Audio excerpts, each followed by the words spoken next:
All right, everybody. Welcome on in to the hot corner where the Giants are hot again, winning 2 of the last games in the series and take the series over the Red Sox.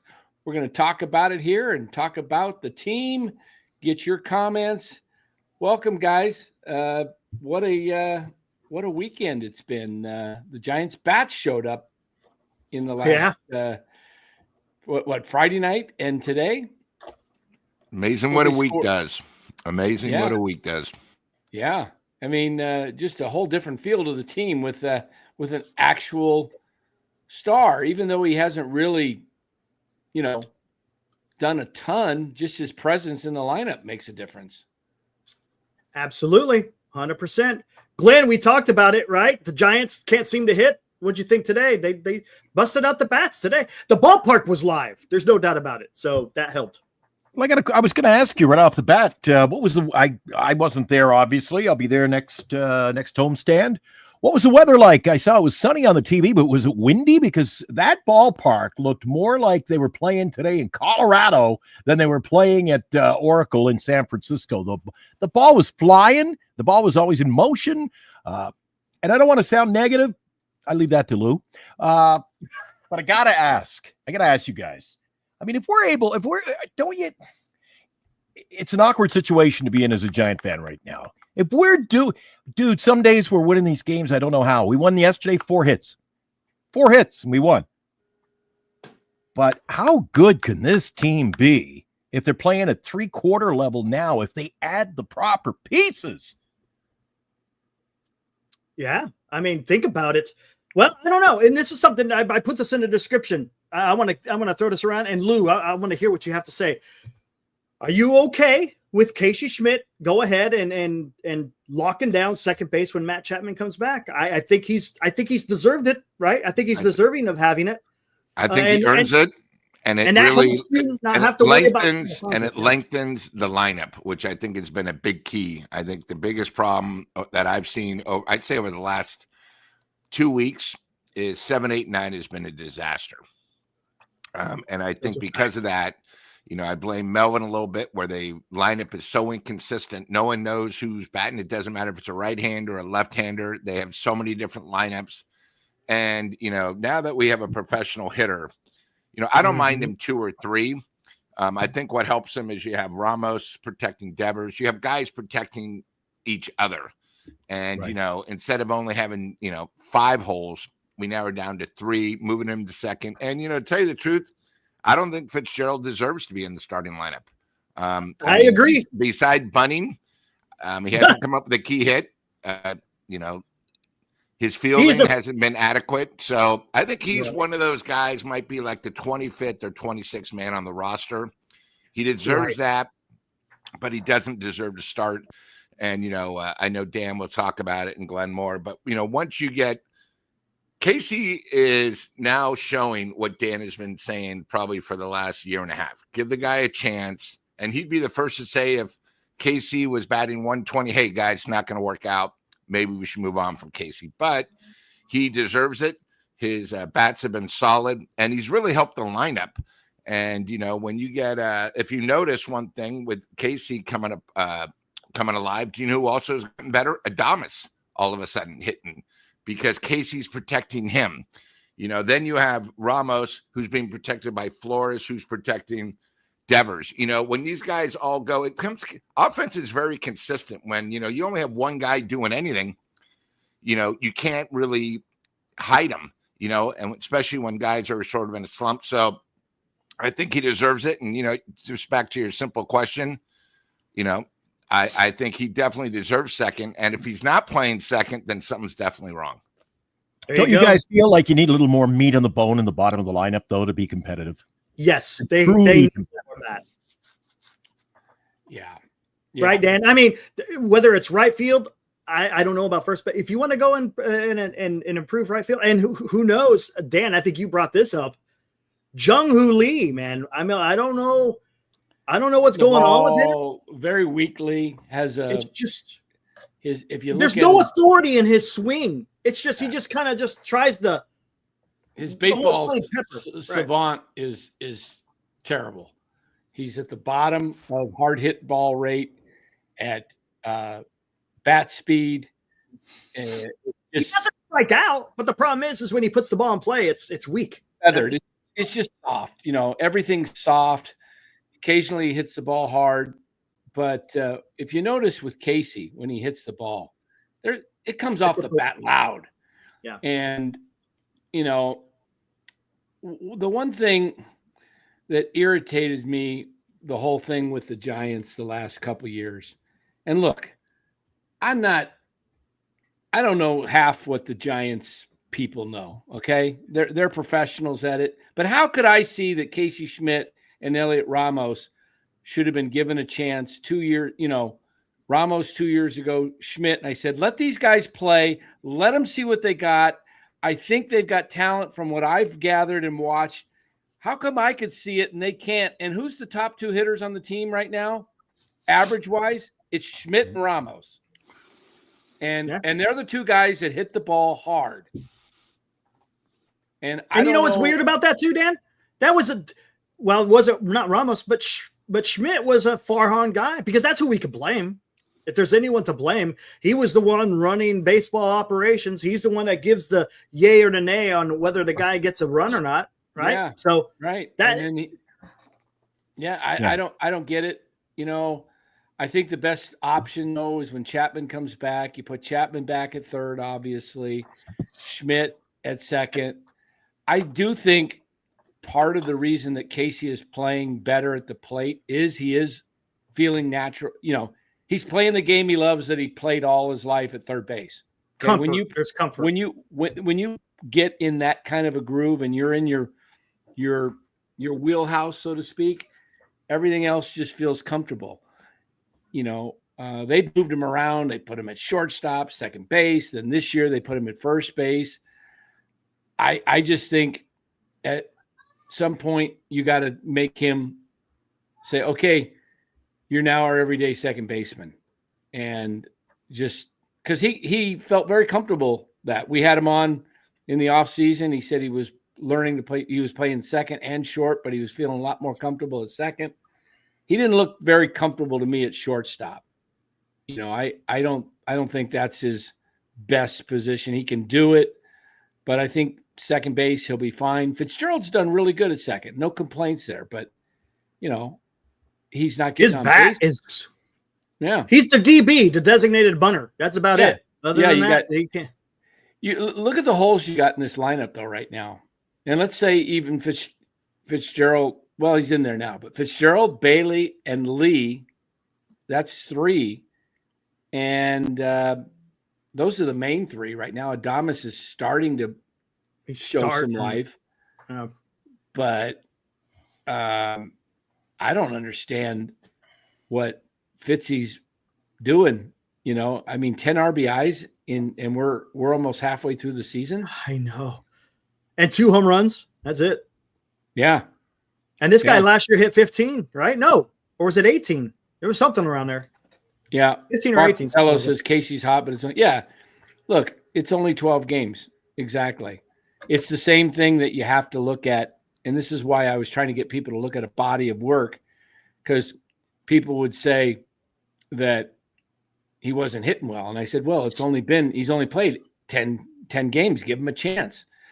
And I said, look at his minor league numbers. There is a reason. Look, and I'm not saying this means anything, but Matt Chapman is a career 244 hitter in 5 minor league seasons. Casey Schmitt was a 280 hitter. Guess what Matt Chapman's hitting right now? 243. Mm-hmm. Guess what Casey's hitting? 286. Do you see a correlation? They actually are mirroring their minor league numbers. Now, again, Casey's got limited at bats, and I don't expect him to probably hit 286 in the big leagues, but I do think he could hit 260, 250 to 260. And I think he can be productive. And if you can do that and play good defense, you're getting a good player. And, the Giants, instead of going out and, trying to get somebody else at second base, I think if Casey continues to hit with Chapman out, just give him the job at second base. Don't go try and screw with them again and find, I hear they're looking at maybe IFA. Isaiah Kiner-Falefa, yeah. Or IKF or whatever. Isaiah or Kiner-Falefa. Why would, if you do that, I understand what you're doing. You're trying to make your team better, but you give him the job and then you say, Casey, you're back on the bench. What are you saying to the guy? That's fair. And here's the point. We got a month. So I'm guessing, right? Schmitt will have that month to show, is he for real? Or is it a flash in the pan, which is fine because it puts the Giants, it gives Giants that time. So if they do at the deadline have to go and get somebody, they can go out and get somebody. If not, it's already solved in-house. Glenn, I mean, what do you think? Let's talk about this. Giants got some momentum. You're about to face the Miami Marlins and the Chicago White Sox.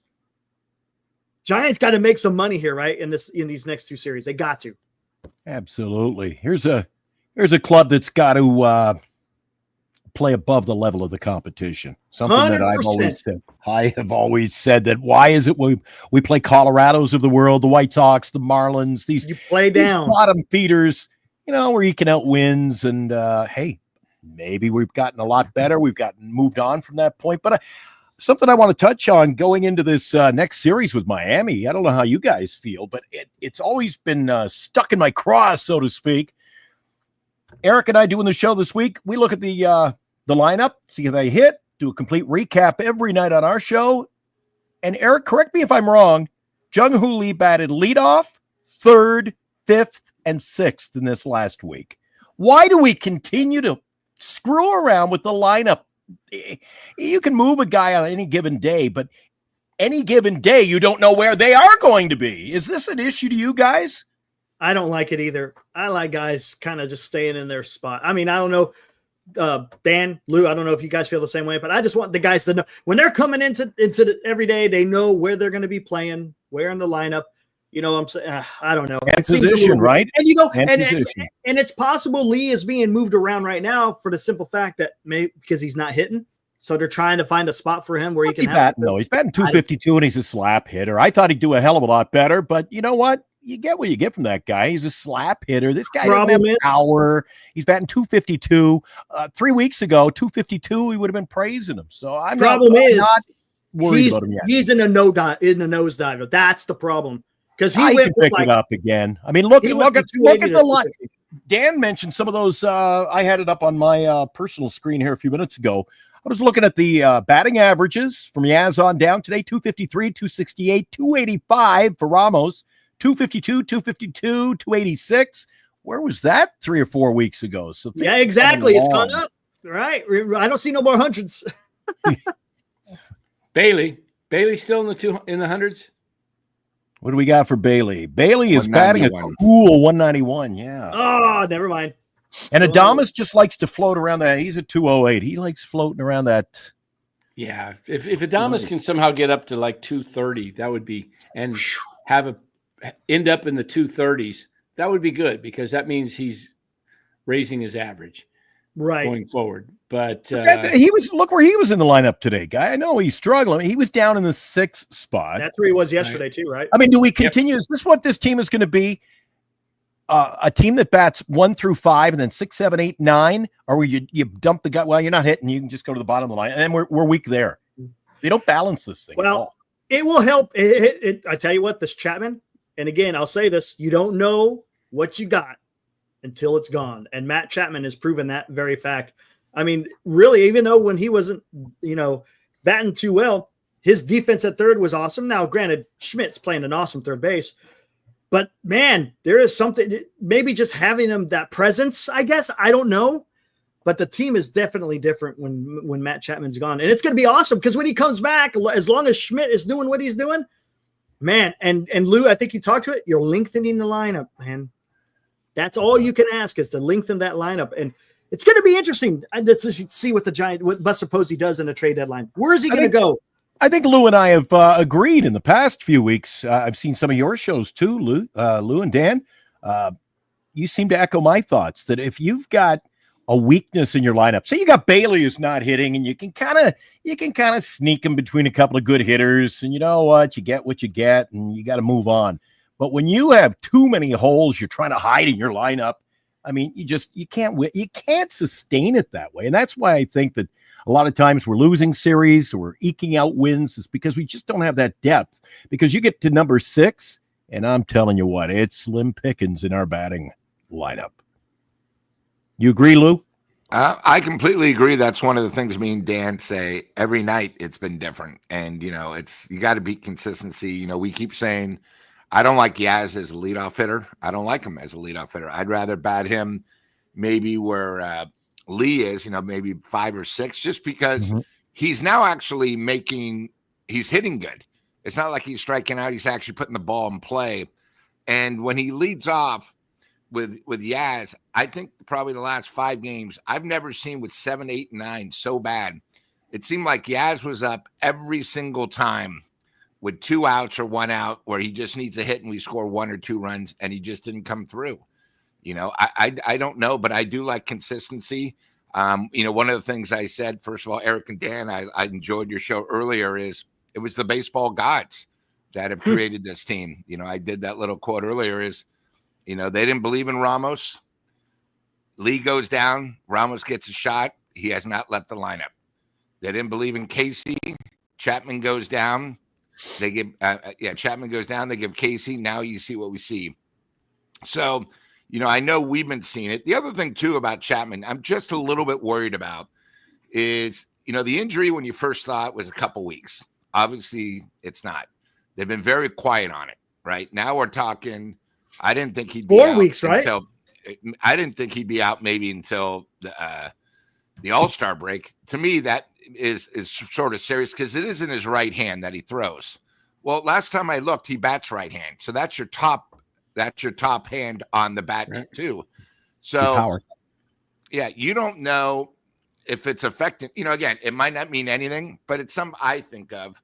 If his right hand, he's got to get his strength back. He's got to be able to throw the ball. Hopefully I'm overthinking it, but I think batting too, it could be different because, he wasn't the greatest batter to begin with. Now with a little effect in his hand, you just don't know. I don't want to use it as an excuse. I mean, it's great that he's a presence, but you got to remember he hasn't been hitting all season. You know what I mean? He goes up and down, up and down. Now he comes off an injury. I mean, what are we to expect? So he's going to be off for sure. Oh, and you know why I think what Lou and I are on the same page on this. Do you remember Friday night's game? Bases loaded 3 times. It was the guys up in the top that were getting on base, and then you had Costs, and you had the Bailey, you had the bottom of the lineup doesn't produce. So and the left-handed lineup. Holy smoke, that thing scares the hell out of me. Yeah, they can't hit lefties. I don't know what that is either. Now they did when they face the lefty, that lineup, I think it just stinks, man. The one thing they did have down at the bottom today, Casey was batting the 7 hole and he was 4 for 4, so that helped the lineup down there. You don't move him, right? You keep him where he is. 6-7, right at there. Yeah, but it's the San Francisco Giants. Would it not surprise any of you guys to tune into the ball game tomorrow and he's batting 3rd or 4th? This is what they do. I don't know why, but this is what they do. Glenn, you got to start thinking outside the box. Tomorrow they play the classic BYE tomorrow, so I don't think they're going to bat him 6 or 7, but maybe 2. I'm just kidding. Yeah, I definitely would not move him too far up just because, but I don't know what you're going to do with. I don't know what you're going to do with Lee and Yaz. I don't know what their typical. They don't have a good leadoff hitter. Lee has to get in the cage and make some adjustments and start doing more of what Luis Arias does. And instead of trying to pull the ball all the time to second base, just slap it out there, like you mentioned, Glenn. He's a slap hitter. Slap it over the head of the third baseman. There's plenty of room out there. Slap it over the shortstop. His swings are either a ground ball to second base or a very weak fly ball. There's no. I don't know. If, didn't you bring up the stats the other night? Sorry, Dan. Didn't you bring up some? I was sure you brought up stats the other night, Eric. Isn't his ground ball rate like very, very high?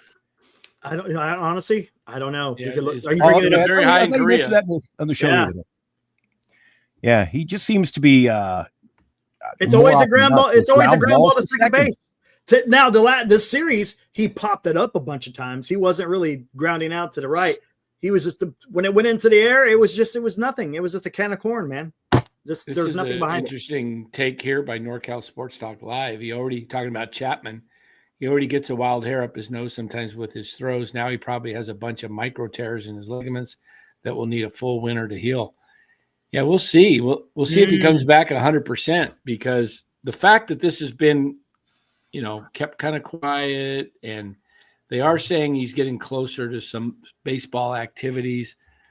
I don't know, because, he wasn't, like you said, whoever said it, he wasn't knocking the door down with the bat. He had a couple of big hits. He had the big home run that won the game, I think, against Atlanta, the walk-off.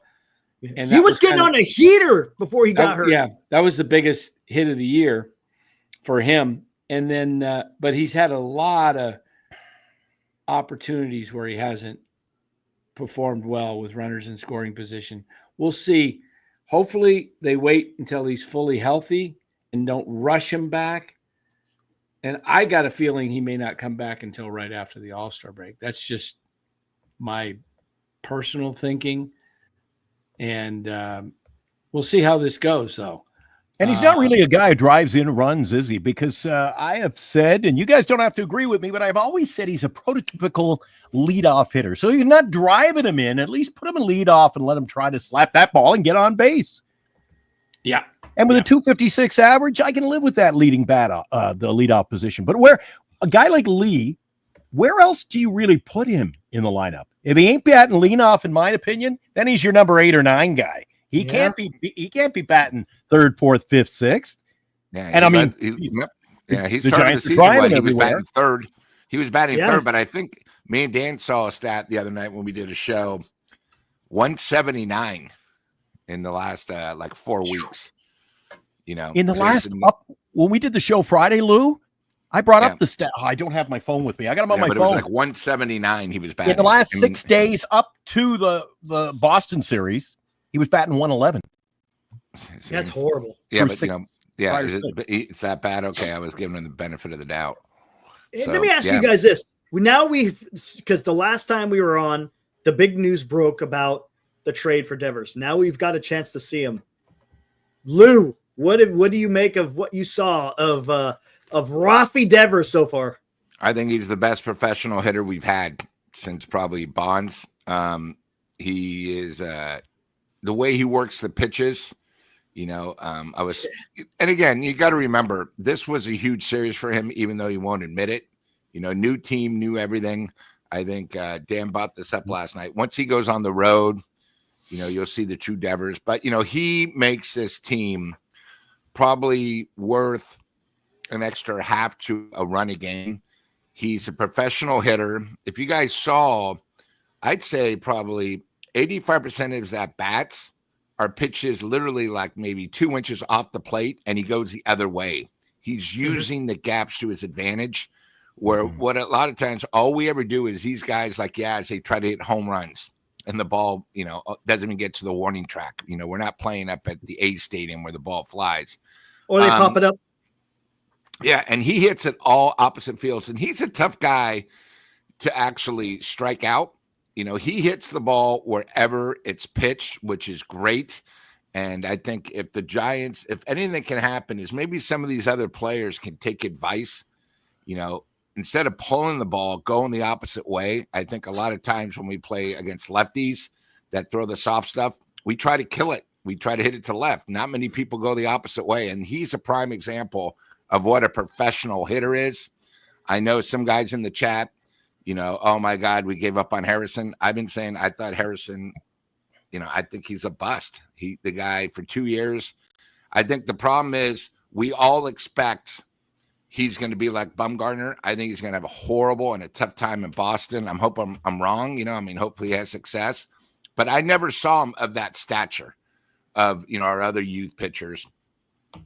Also with Hicks, we complained, what are we doing with Hicks? He only pitched one time in 17 games, it seemed like. He was never around, so we got rid of him. Now, the young guy who we got rid of, hey, he could be something, but that's 5 years away. I think what's great about this, too, and we talked about this on me and Dan's show, is it felt different watching the games with Devers in the lineup now. You It can is. sort of feel the crowd anticipation that we haven't seen in a while. It's not like it's a playoff game. Remember, it's only game 80, but you feel something different. People are fired up. It used to only be you heard the Jung Hoo Lee. That was all you heard, right? Mm-hmm. Now, every time Devers is up, they applaud. They're ready. They're ready just to explode. And you can sort of feel that fever of the Giants. We're not even in first place yet, but people are excited to watch the game.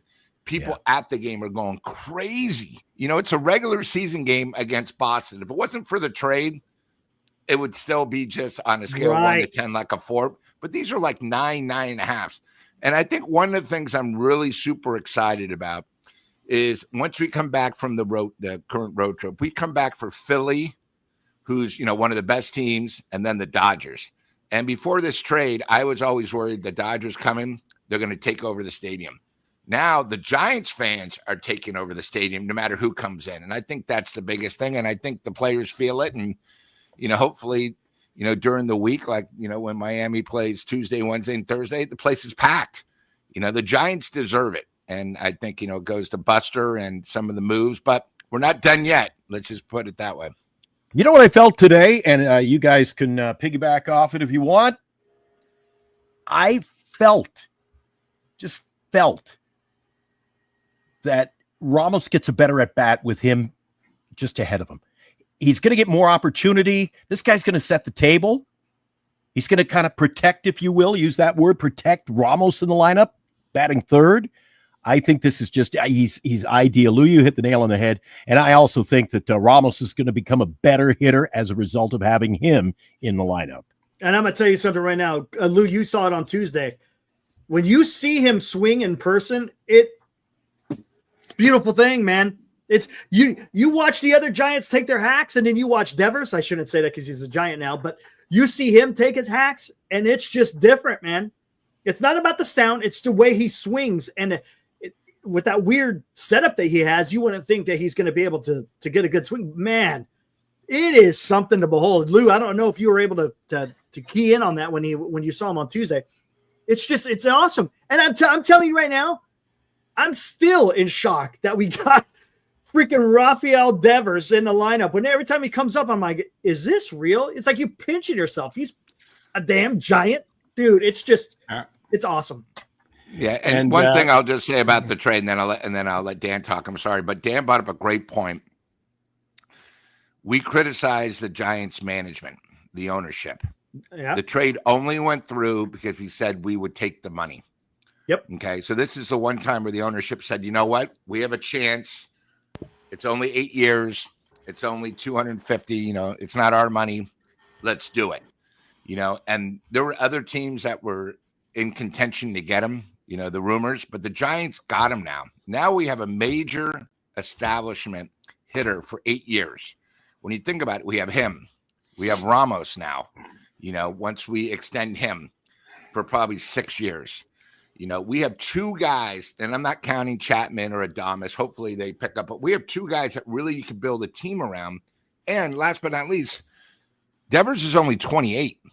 So he's in his prime, and we got him signed. Right. He can't go anywhere else. It's not like he's going to opt out after 1 year. And, that's what excites me. And, being a season ticket holder, you get excited about the game. It's not, hey, I don't want to sell all the tickets. And, you get sort of fired up like, hey, Dodgers are coming next homestand. Philly's going to be here. You get really super excited. And, I don't think really the average fan, they talk, they're excited, but not, hey, guys, the game's tonight, 6:30. I can't wait, or I'm going to go to the game. And I think that's the big difference. The Giants don't need to do the 501 specials anymore or the senior citizen tickets. You say LA is going to be coming down on the back end of that next homestand, Lou? Yeah, on a weekend. Don't you feel, too, that with the lineup we saw today, and I mean, it's got we're on the same level as them. But now we can compete. Mm-hmm. Yep. And, Eric, I think you agree with me. We were talking about, future. I think the fact that they got Devers now, when they did, 6 weeks out from a trade deadline, mean, this really sets the table to go out and add what else you think you might need. You can tinker now, get somebody here or there, a pitcher or second baseman, or or whatever you need. You got to fill in the spots. But I think this really sets the table nicely, getting it done early. Yeah, absolutely. Now, Dan, I'm going to ask you, where do you think the Giants should go? As far as we'll just say the bat concerned, what do you contact hitter? I think we got enough pop in the lineup. Go out there and maybe get a contact hitter, someone that's going to just put the bat to the ball and get on base. Yeah, they need somebody that's a professional hitter, another professional hitter. By the way, Senior, I don't know if you got a chance to see the show this afternoon with Marty Lurie and Larry. I did give a shout out to Posey and Manazian and Jeremy Shelley and even Greg Johnson, because I thought the ownership group stepped up and made a really good call, and they seemed like they were very vested in the club for once. And I think that all is attributed to Posey selling this ownership group on what they're trying to accomplish. Hey, you know what he said? I'll save us $250 million. That's what he said. You don't have to go on the free agent market and go pay $400-500 million. I got you a guy at $250. We just got to pay it all. And you got leverage. How many years you got left on that contract, Derek? 8. Wow. Oh, what a gift. We were given a gift. Yep. I guess I owe an apology according to Josh. Josh, I was lying. I guess Chapman. Yeah, was carrying us before the injury. Yeah, Matt Chapman carried us with that 243 average of his and his 24% Ks and low RBI rate with runners in scoring position. But yeah, I was lying. Okay. That's okay. I'll apologize. Dan, tell it like it is. There you go. I like it. I'll apologize anyway. Yeah. He did have an 800 OPS. I don't know how fight back, Eric. Fight back. Eric knows the truth. Fight back. The hell? No, he carried Chapman had a good 2 weeks with the bat. There's no doubt about it. The last 2 weeks. That's where before he got right. Prior to that, he stunk. He stunk. Yeah. He stunk the first before he did. Yeah. I mean, we were on the show every night. I'm putting up freaking pictures of why did we spend $330 million on two guys that aren't doing anything. But I said the last 2 weeks he was getting on that. But and Dan, you've said this. He's a streaky hitter. When he's hot, look, he will take care of business. Got a question for you, Eric. When he's told, watch out. Do you think there's still room in this lineup to get? I think they're. Maybe I'm wrong, but I think they're still missing out on giving Matos his chance, man. Can I talk? See, this is tough because Marty made a good point. Is if you're and for all intents and purposes, let's talk about this. Buster Posey extended Chapman. Buster Posey signed Willie Adames. Buster Posey signed Justin Verlander. Are all those moves for let's see what we could do in 3 or 4 years? Or is that I want to go out there and compete now? To me, he's telling me he wants to compete now. And now you just completed this Devers trade. So if you're going for it, do you want to do that experiment? The problem is the Giants are a day late and a dollar short because they should have done this with Matos last year. Because now do you want to inject him in the lineup when you're literally battling for your playoff aspirations? Maybe you do, maybe you don't. It could be a possible that they use him as trade bait. It would suck because I wanted to see him get his run. But that may be what the course of action that Buster Posey does. I don't know. Look, he's out of options. So this is it, right? Isn't this his last year? Next year, he's either on the freaking roster or he's gone, right? I'm not sure if he's got. He already ran with it. I was going to say to you, Eric, don't you feel like one of two scenarios have to unfold now, this season, in the coming weeks? You either let him play at the major league level, whatever that is, whether he's off the bench, you give him a role in the outfield, whatever it is, you play him. Or if you're making your run, you use him as a trade chip. You got to do one or the other. You can't keep. How long are we going to leave him in the minor? What is he to this organization? Dan, he's proven it in AA. He's proven it in AAA. There's nothing more for Matos. He's doing well right now in Sacramento. Other than just getting at bats, what do you think they do with Matos, Dan? Because that's a great question. Because the Giants are going to need.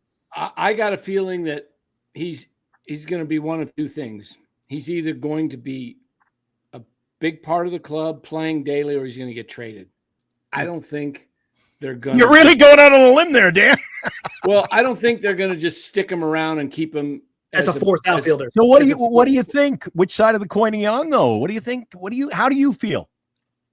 I have a feeling he might be in a trade. That's how I feel.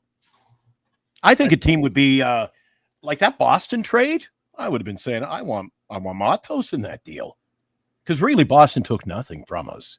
All they wanted was money. That's all they just wanted the money off their books. That's it. Yeah. Period. So, and it sucks because I would have loved to see Ramos in the outfield for the Giants, but it just doesn't. The problem is the Giants, as you said it, we were saying it all last year. Play Matos, play Schmitt. The year before it was play Ramos, play the guys so that they can get the reps while they're a bad team, and then they learn, they grow. Now the problem is you don't have that much room to say, okay, Matos, it's your job, and see what he does. Now, the one area that bothered me was, now we're seeing it with Schmitt because of the injury. I don't think the Giants would have done it otherwise, but I wanted to see him play 40 to 45 games like 3 weeks ago before the All-Star break to see what he could do just getting in the lineup. Right. Now we're getting a chance to see it, because you have to find out before the trade deadline so that you have to realize and know, look, do we need to add or do we have enough in-house? Great point. You could have been doing the same thing with should have been doing it last September. Like, I would call Matos up right now. You know what I would do? I would call Matos up and I would stick him in center field. And I would just say, Lee, you're cold as ice, man. And you may be making money, but you're not producing.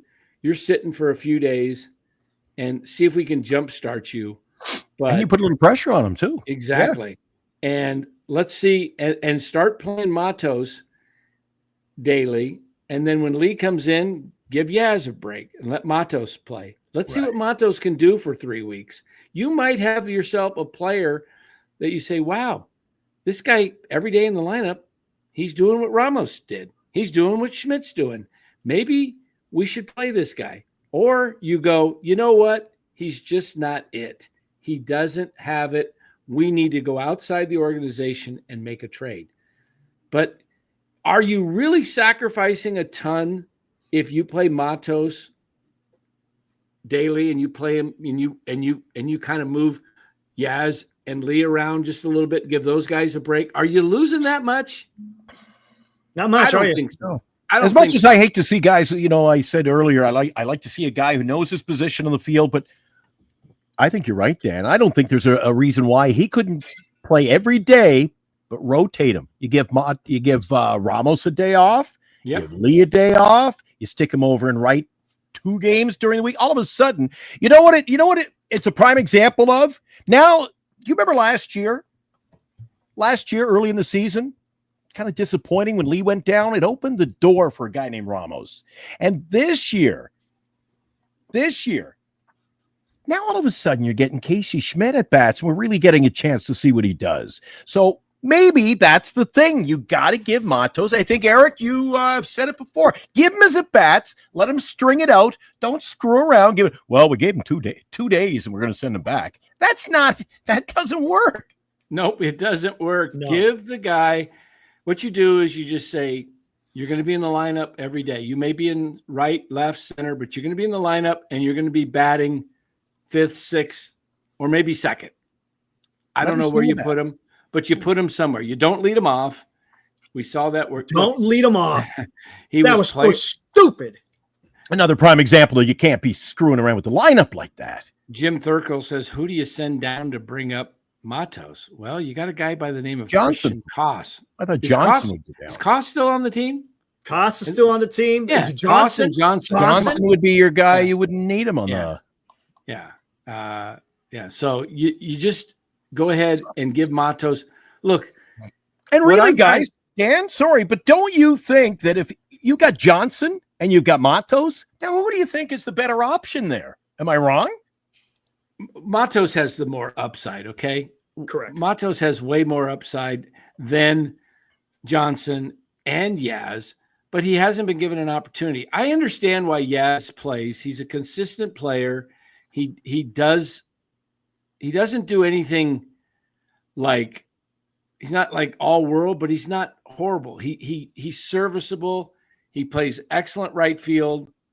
He does the things you ask him to do, but he's not a leadoff hitter, number one.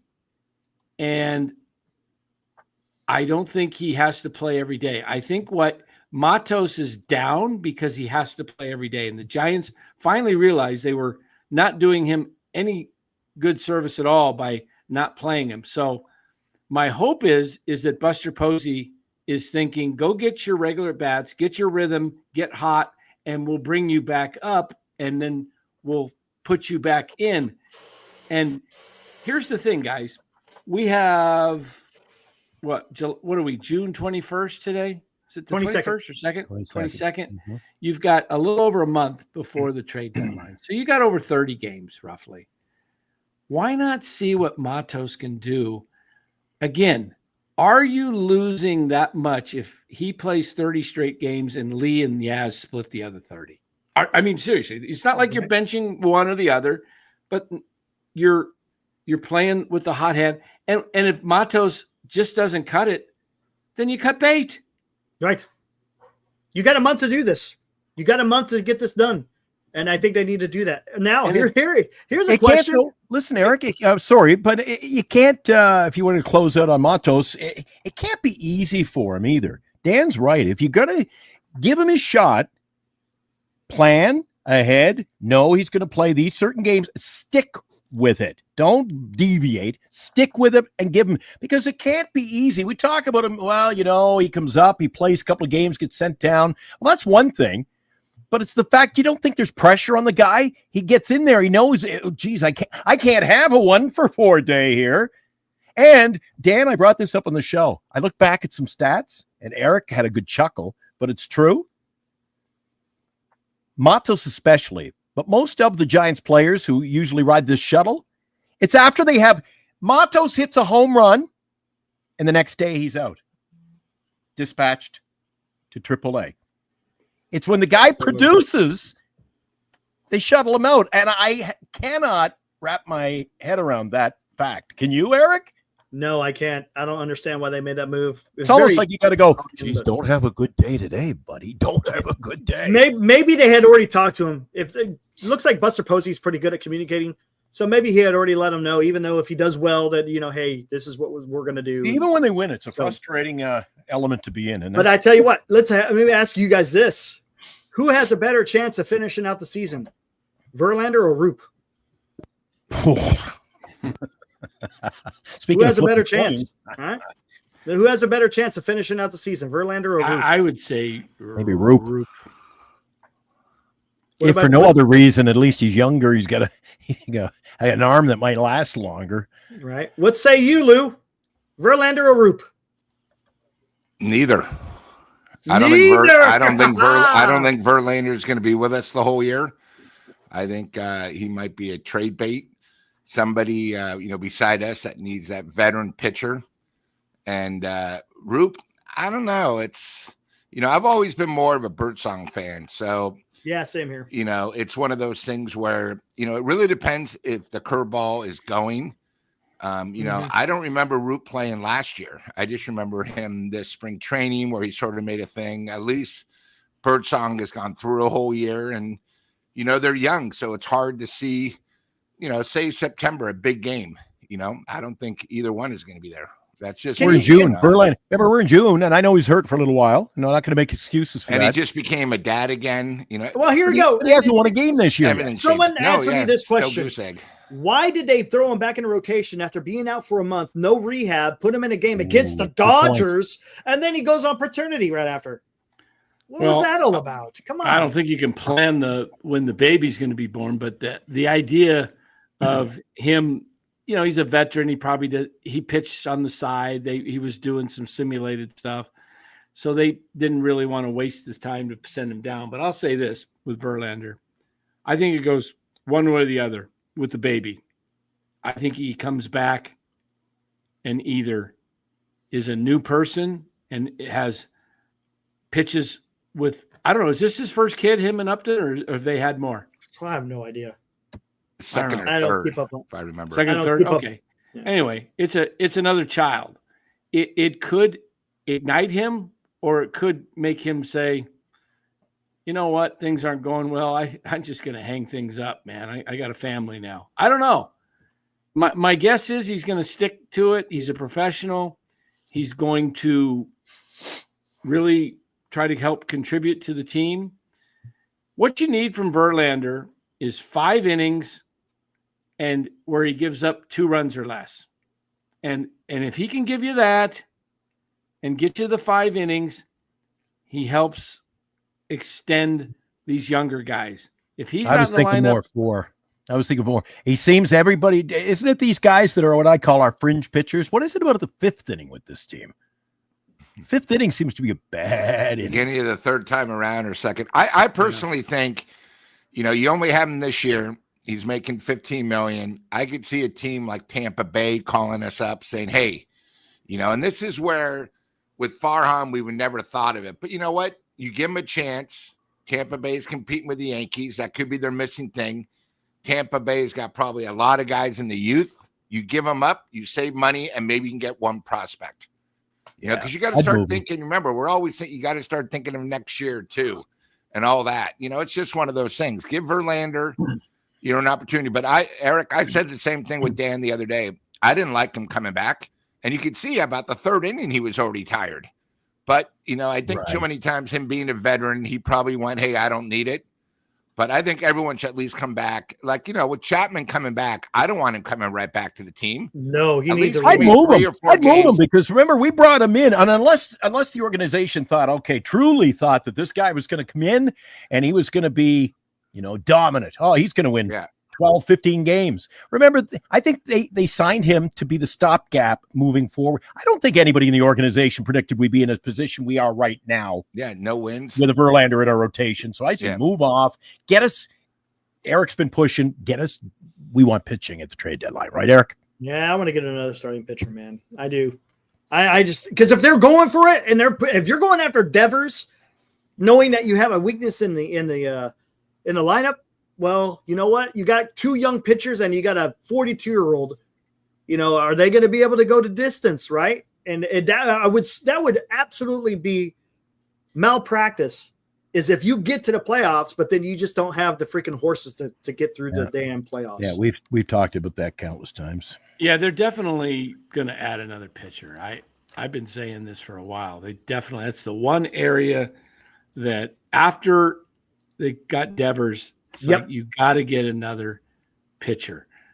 You're not going to get to the finish line with what you have right now. Maybe Miami comes to town, they leave a pitcher behind for us. You know what? I think they all need? They all need to buy a square. Giant Sports Talk Live and the NorCal Sports Network have teamed up to give back to the community. We ask for your support as we aid in Haley Busby's fight for life in her battle with liver cancer. To take part in this fundraiser, you can purchase an entry for just $20, and the winner receives 4 front row dugout seats at Oracle Park for your choice of an August 8th game versus the Washington Nationals or the August 29th game when the Giants host the Baltimore Orioles. The winner will also get an on-field experience on game day and attend batting practice. So secure your entry now, as eligibility is limited. Draw date to be determined. The Busby family, Giant Sports Talk Live, and the NorCal Sports Network thank you for your participation and contribution to this worthwhile event, covering the San Francisco Giants and giving back to those in need in 2025. Giant Sports Talk Live and the NorCal Sports Network.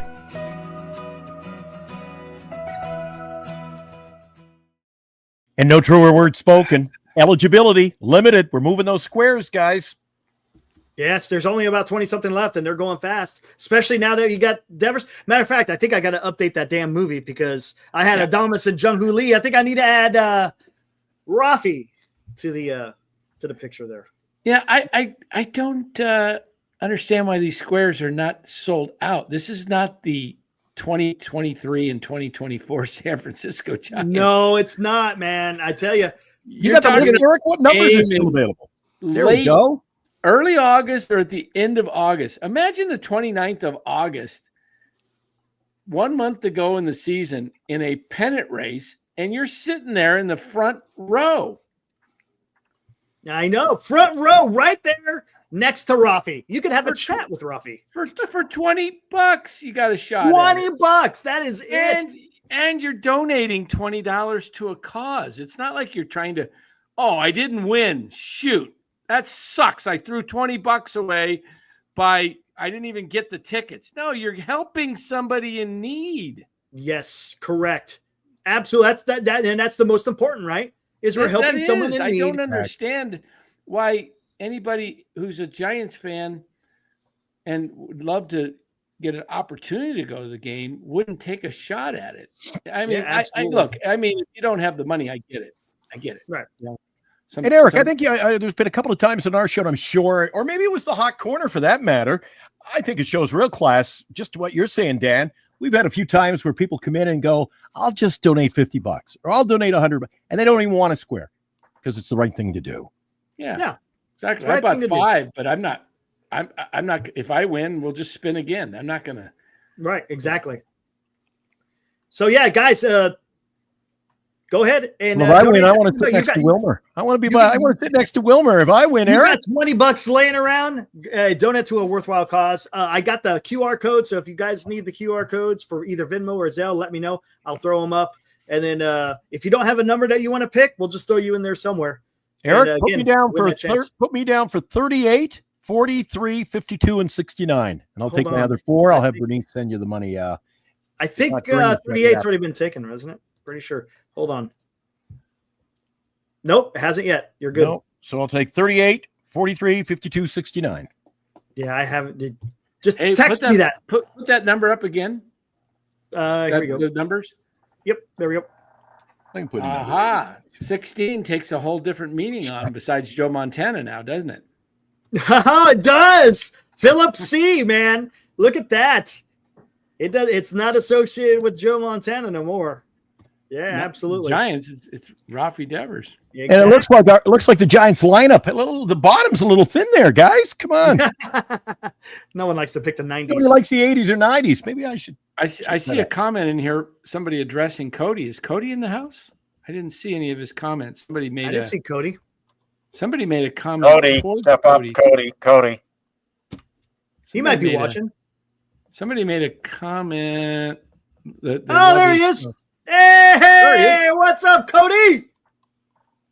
After Devers trades, starting pitching is a bit thin, and Sack, Wisenhunt, and Seymour are the only real starting pitching options that stands out there. Definitely could use another starter. There you go, man.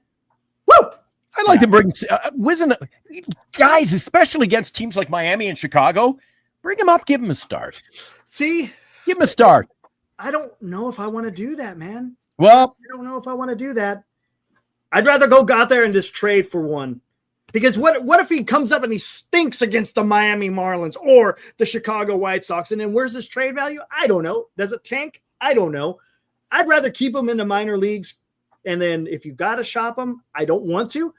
It depends on what you get in return. But go out and trade for a starting pitcher, a bona fide starting pitcher. This isn't the time to figure, hey, I wonder if this guy has it. I want a guy who is 100%. I agree, Eric. But that's why this team has got to start more often than not. They got to start planning ahead. You got to know what, like the Matos thing we talked about. Know where you're going. As Dan would say, get in the lane. Get in the lane. Well, I'll tell you what, next year, have a spring training, and then maybe he makes the club. Maybe.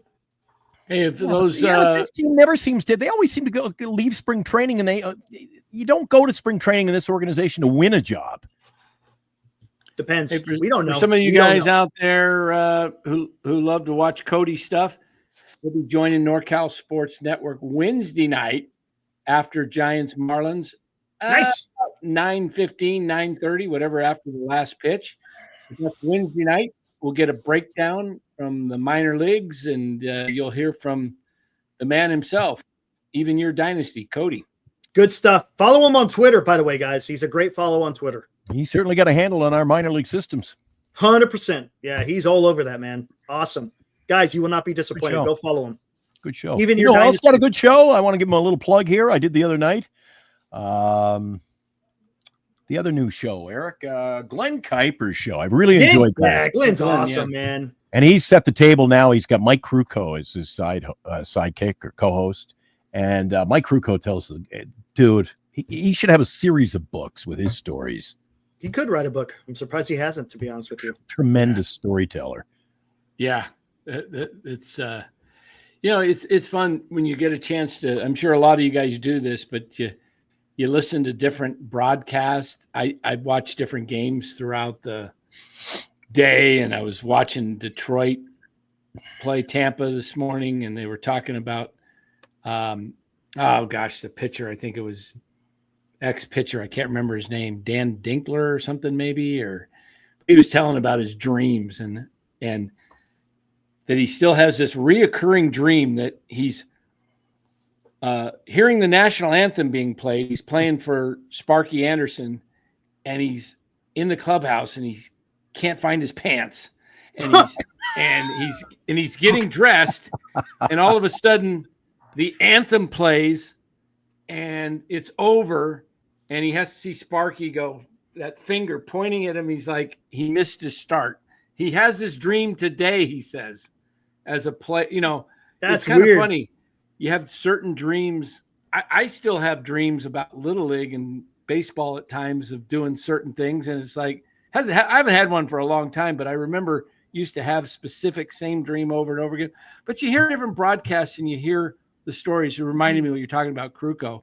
Listen to other ball games and you'll hear lots of different crazy stories around. There's some good, some of the analysts are good. And today he was telling the story they couldn't find Did you hear the one today? They couldn't find Greinke when Kansas City came into town, and not in the ballpark. He's not in the dressing room. All day they couldn't find him. Then they come to find out, he was out behind the bullpens down there. All he did for a couple hours, he drove around on the John Deere tractor. He was like a little kid playing on the tractor. Yeah, I love hearing little stories and anecdotes. Hey, Gus. I tell you what, Javi has whoa, hold on real quick before you get to Gus. Yeah. Javi made a good point here. Didn't even think about it. Remember, they talked about this in spring training. Do we think Lee is still battling that back injury? He was making tons of hard contact before. Luckily, his defense. And remember, he had to get scratched from a game because he had back tightness. There could be. Javi, that's a great point. I totally forgot about that. I thought about that myself. Dan, you know all about it. I know about it. Glenn knows about it. I don't know about Lou. Yes. You have a bad back. You're not going to be swinging. Maybe that's why he's not swinging the way he should be swinging. I know I'm not swinging a bat right now, man. My back surgery 72 hours, a little over 72 hours ago. My upper back is so bad. I'm wishing for a lower back problem right now. It's and you how you feeling, Dan? A little painful in the back, but better in the sciatic nerves. Pain's gone, thank God. So I could sit down comfortably. It's just where the incision is in my back. It's kind of sore, but that's to be expected. I'll get through this. Gus, I don't know who you are, but let me just tell you. Oh, come on, Gus. He says he's busting your balls. Because he said he's busting your balls. He says, "Ha, I love you guys." He's just messing. Okay, I don't know who Gus is. Hey, this is the guy I met at the Lodi Animal Hospital when we were at the vet. Eric giving those stickers out. Hey, go check out the show. Eric is like a walking billboard, Northern California. Hey, dude, anytime I see someone with a Giants hat, that's what I do, man. I love talking baseball. Dude, that's how I started just yapping with Dean, who comes on our channel all the time. He's a big fan, and he didn't know the channel. I go, oh, here's a sticker. He goes, oh, what's this? I have been to the Hall of Fame. Never been to the Hall of Fame. I've never been. Never been. Awesome. Lou, you ever been? Nope, me neither. One of these days, got to get out there to Cooperstown, man. I just hear it's so hard to get to. It's out in the middle of nowhere. It Yeah. really is. You just drive and drive and drive. It's a small little town. Hockey's the only one that's in. upstate New Hockey's right downtown Toronto, across Toronto. from the train station, and just down the street from the ballpark, the Rogers Center. All the rest of them, you got Canton, Ohio, and you got the baseball's in the middle of nowhere. Springfield, Massachusetts is the basketball, which is it's not even the NBA Hall of Fame. It's basketball. So you've got women, men, college, pro, and I lived literally 30 minutes from Springfield, Massachusetts. I was in northern Connecticut, and check this out, guys. My property. Well, maybe I'll pull it up. I'll show it to you rather than talk about it when I pull it up here. So go ahead. Right on. Yeah, Senior, he's getting ready to fly out to Cooperstown tomorrow. Him and his, or I should say his boy's going to be playing in a tournament over there in Cooperstown. So that's going to be a lot of excitement there in the Senior household. That's going to be freaking awesome. That's going to be. Yeah, I hope Senior's kid does really well, and somebody from the crowd can start yelling at him. Hey, can I have a bat? Can I have a bat? Every video clip I see. Hey, can I have a bat? Right on. Nothing wrong with we that. wish him well. Hey, Eric, I do want to ask you a question about Friday night's game. Me and Dan were talking last night. I guess there was a little rumor that Bake That Dough made it to the that was awesome. broadcast. Hold on. Aaron. No. Let me see. The cookies were being digested. Dude, I downed them. Yeah, aren't they awesome? Dude. Amazing. Here we go. Let's do this right. There's a real cast of characters on hand. There you go. There's Aaron on the right, Ibrahim in the middle, and myself on the left. There you go. We're in 58 social, getting in line, getting ready to get into the game. Nice. And you met up with Greg, and I know it was yesterday, and I don't know if you did it, Dan, but we already did it. A belated, or once again, a happy birthday to our own pal, Robbie Dizzle. Right, Robbie Dizzle. Yeah. I'm telling you, Dan, it's funny because I sent Marty a couple of those pictures. Oh, yeah. And he saw the picture of Robbie and he goes, Robbie Dizzle. I said, really? He knows him as Robbie. I was like, no way. So, yeah, that Robbie was awesome. Robbie is everywhere. Robbie is everywhere, man. Robbie knows everywhere. I said, how do you got tickets sitting where you sit all the time? He goes, I'm good friends, close personal friends. We're not just acquaintances. I'm close personal friends with Bruce Bochy. I said, well, we aren't all so lucky. Hold on, Bruce Bochy and Lou Marston got the best seats in the house over in that stadium. I gotta find that one. I'm buying my squares though. Oh my gosh. He's as they say, he is a man about town. I used to think that about Lou, but I never see him in those seats. Every time I'm like, I got binoculars and I'm always looking for Lou. I go when they count. I saw you opening day. I was there opening day. Till the 7th inning. That's not well, some of us have a life. I had to get back and leave. Yeah, and then he leaves and the game goes, 12 innings? Yeah. And you got to remember, I except for a few times, I drive there occasionally. Most of the time it's Ubers. So the problem is, this is the one complaint about Oracle is the web and your phone doesn't work. So you got to walk like 2 blocks up just to get a signal to get an Uber or a Lyft. That's the one thing the Giants still don't have organized. They don't have an Uber drop off.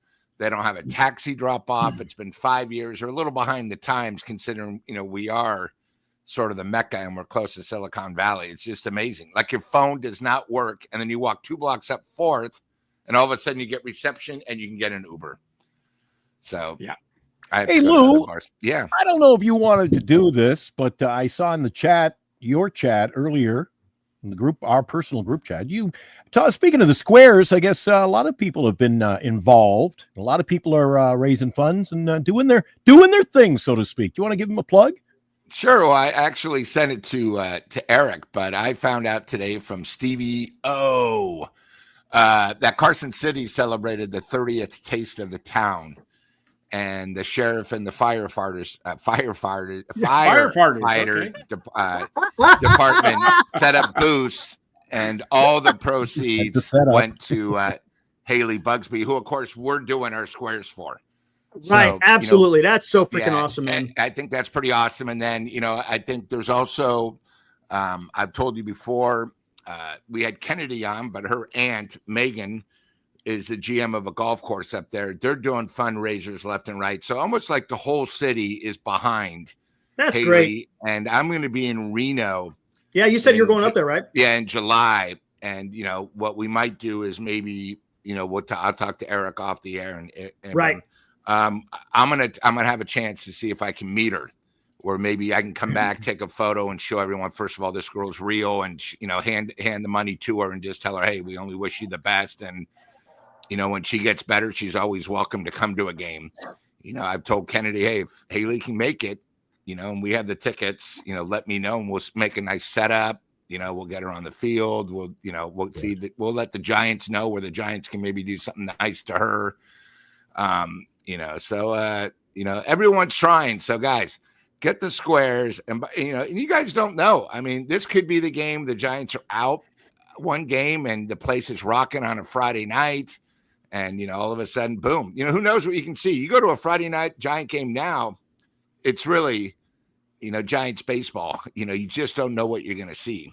It Absolutely. Could be, you could see Devers hit 3 bombs that night, Yeah. And like I said, it's one of those things, do it while you can. Hell, it's $20 because let me tell you something. There's going to be with this team and them playing well, you're not going to be able to go on StubHub the day before the game and get cheap seats anymore. They're going to start going through the roof.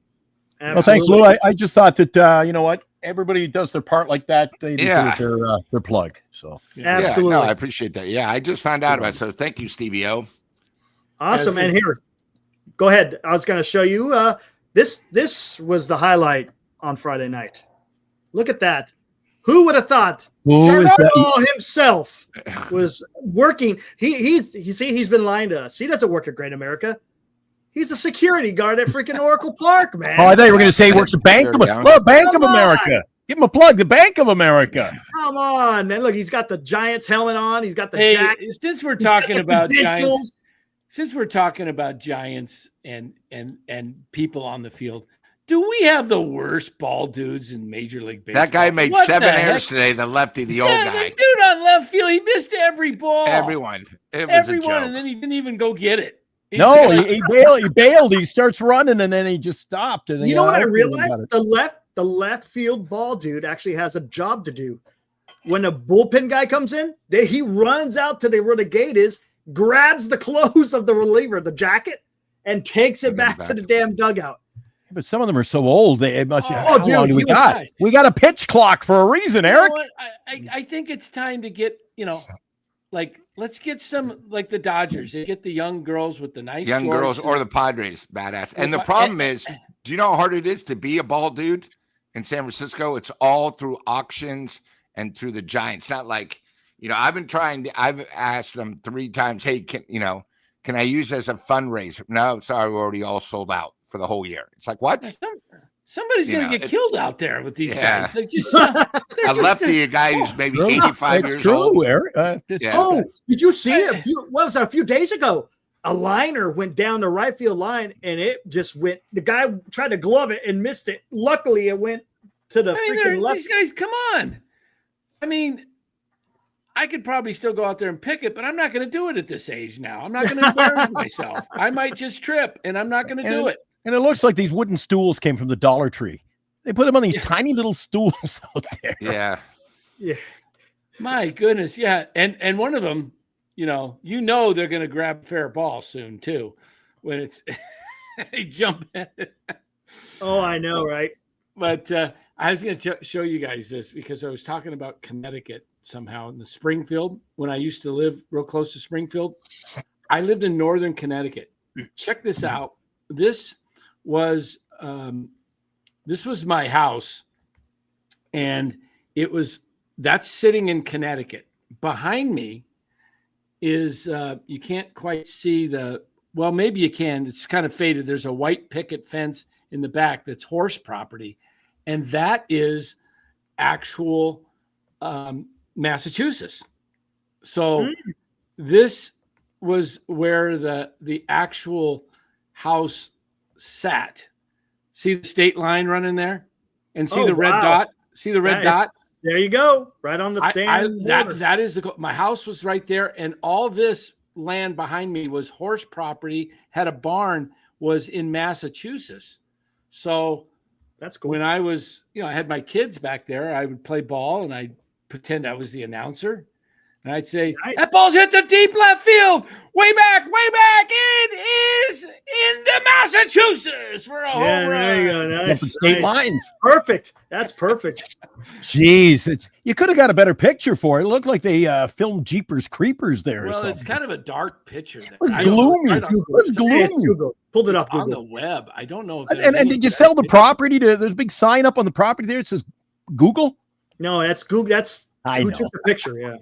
Yeah, Oh, gotcha. yeah. Gotcha. Yeah, I could not find a better picture, but they usually put better pictures on there, but it's always kind of That Google work. That's amazing stuff. Eric brought up my house in Cape Breton one day. He goes, We did that with you. We did that with Dan too in Walnut, or when you lived in Concord. Remember? Oh yeah, that's right. A long time ago, man. dude, he literally, I go, that's my brother's car. Holy cow.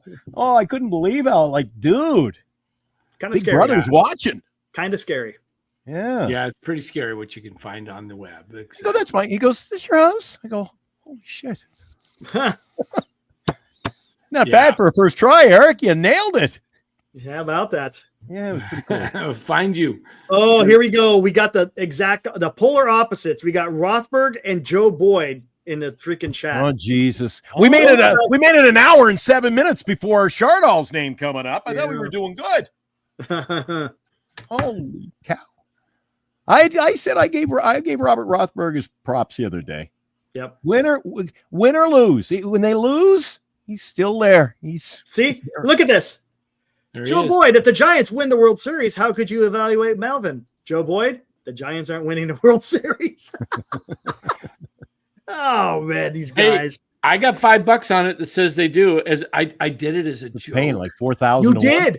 You I did. it as But a yeah, I joke. remember that. I was like, I'm not going to waste. I'll waste $5. I said, but I'm not wasting 10. Now I might look like a fool. That's a quarter. That's a quarter of a square, man. Thanks, babe. All right. I think we're about done. What do you think? Yeah. Perfect. About done. Well, we covered the bases, the squares, the game today. What do you expect this week now, Lou? we gotta do that. Miami's coming to town, baby. I think Tuesday is going to be a tough game because this series, it wasn't like a Giant Dodgers series. I think it was very emotional. And I just hope we don't go in saying, oh, we're playing Miami. They're nothing. We're just going to show up and we're going to win. Miami, if you look the last couple of weeks, has had great pitching. So, we gotta get key hits. I mean, if you look today, except for Ramos, who got 2 of the hits, we were still 0 for 4 with runners in scoring position. I thought the biggest part of today's game is the Giants came back 3 separate times. And I can't remember the last time we came back 3 separate times in one game to get the W. So, hopefully, we get the day off tomorrow. Verlander comes in. It's in fact, who we're going against Verlander and Quantrill. So let me see. Right. Quantrill. Yeah, he throws right good. So, we just got to, make contact, key situations, run scoring position. And, I'm hoping for at least 2 out of 3. I think we sweep. That'll be great. But let's do, let's be positive and win the series. Absolutely. When's Webb going? The second game. Wednesday. Okay. And I guess so at Cabrera, right? Yeah. Who goes Tuesday? Is it Verlander? Verlander, then Webb, then Birdsong. Who's Verlander facing? Do you know? Quantrill. No, Cabela. Are we facing Perez? Edward. Oh, that guy's good. So it's going to be aces on Wednesday. That's the guy that threw 7 innings of a no-hit ball, and then he just came out. I think it's his 3rd start off the DL. Who's that? That Edward Cabrera. Cabrera. Yeah. Edward Cabrera. Oh, okay. We're not facing Yuri Perez then. Okay. No. And Birdsong and what the hell? It's a weird last name. I think Verlander comes out and pitches his best game Tuesday. Going to be pumped up. He's just had a new kid. Okay. And the Giants are hot, and he's going to want to. He wants to be part of it. Yeah, he wants to be part of it. I'm expecting a big game. And I want to sweep, man. I'm gonna be. Okay, Robert. Okay, Robert. Enough. It's Robert. Miami Marlins. Come on, you got to sweep these. This is the team. Look, you couldn't sweep the freaking Colorado Rockies, right? Had a chance to, and granted, it was in Colorado, but come on, you got to sweep. Happy. 2 out of 3. You got to sweep. And when you go to Chicago, you got to sweep the freaking White Sox. Does Buster come down and say it's go time now? Since it's go time. Go time. Now it's all our superstars. Got to play, man. You got to play, yeah. Superstars. And hey, Daniel, that's a very appropriate name, Royal Pain. He says, I'm encapsulating all of my Casey takes, Dan, so that when they age like milk, we can remind him. Hey, before we wrap it up, got to thank our sponsors, Lefties, Duxwell Printing, GenesisGoldIRA.com, Signatures for Soldiers, and Eric, my pal, my buddy, and my co-host. When you need a credit card to pay for all these new signings, new players, big money, where do you get your credit card? Yeah, freaking the Johnsons. They went out there, got better credit cards, and got Rafi Devers. BetterCreditCards.com. Dan, take it away. Yeah, that would be Chapman Law Group. Chapman Law Group. And, you know, Chapman Law Group does not like to be talked about without a little background music. So we always put a little music with Chapman Law Group because that's when we usually introduce them. So let's give them a little music. Chapman Law Group. Can't hear you. Hello. Yes. What? Can't hear me? My music. There you go. Now you're good. No, there we go. Music. Start it. Okay. Take two. Chapman Law Group. Give Chapman Law Group a call at 415-613-9483. Chapman Law Group, located in Marin, licensed in all of California. Don't settle with an insurance carrier before calling Chapman Law Group if you've got a personal injury, because you're leaving thousands, maybe hundreds of thousands of dollars on the table. So give Chapman Law Group a call and let them know NorCal Sports Network sent you. 415-613-9483 and let them know that Danny boy sent you. There we go. Can I call them for Friday night's game? Because you want a refund. Was an accident. Your money's back. That was an accident. The Giants, I didn't like what they did. I was hurt. Oops, how do I get that off? Banner. There we go. Chapman. There we go. Okay, I got to head over to the newsroom. You know what? It's that time of Sunday night. Busy night for me after the show. Got to run, guys. All right, let's get out of here. All right. Good job, Lou. Dan, hope you feel better. You, Dan, Glenn, we'll see you Tuesday, off day tomorrow. Yep. How about that? So let's go have some fun. All right, guys. See you next Sunday. Thanks, guys. Come on, Giants. Let's go. Woo!